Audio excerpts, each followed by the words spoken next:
Guys, আপনারা দেখতে পাচ্ছেন আমি এখন আছি সাভার নবীনগর স্মৃতিসৌধ থেকে ভিডিওটা করতেছি। তো যাই হোক, আপনাদের জানি না কেমন লাগবে। তো আমি আজকে নবীনগর স্মৃতিসৌধে উপস্থিত। তো যাই হোক, আশা করি ভালো লাগবে। তো আমি এখন হাঁটতেছি, তো কিছুক্ষণের মধ্যে বের হয়ে যাব। খুব দুপুরে এসেছিলাম, তো প্রচণ্ড রোদ ছিল, দেখেন অলরেডি কালো হয়ে গেছি রোদে। তো হাত মুখ ধুয়ে ফিরে এসে আসলাম, তো কিছুক্ষণের মধ্যে বের হয়ে যাব। তো বের হয়ে যাওয়ার আগ মধ্যে আপনাদেরকে একটু দেখাতে চেষ্টা করবো আজকে যে স্মৃতিসৌধের দৃশ্য, রাত বিকেলের পরিবেশ, সেটা আপনাদের দেখাতে চেষ্টা করব।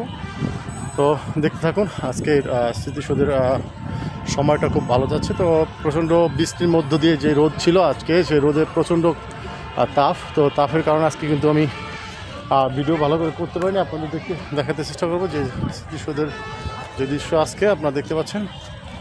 তো আমি অলরেডি বের হয়ে যাব কিছুক্ষণের মধ্যে।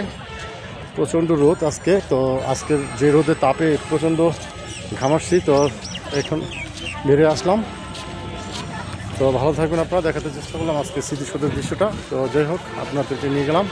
তো আমি চাই আপনারা যদি কখনো আসেন সাভার নবীনগর স্মৃতিসৌধে, তো অবশ্যই আসবেন এখানে। তো আমি বের হয়ে যাবো কিছুক্ষণের মধ্যে। তো প্রচুর বৃষ্টি আসবে, তো আমি দেখতে পাচ্ছি যেখানে বৃষ্টির সমাগম দেখা যাচ্ছে বৃষ্টির কারণ। তো আমি অলরেডি বের হয়ে যাচ্ছি।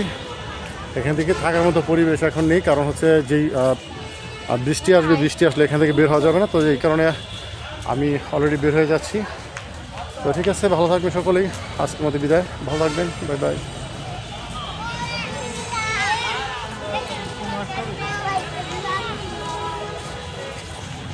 লাভ কারণ হয়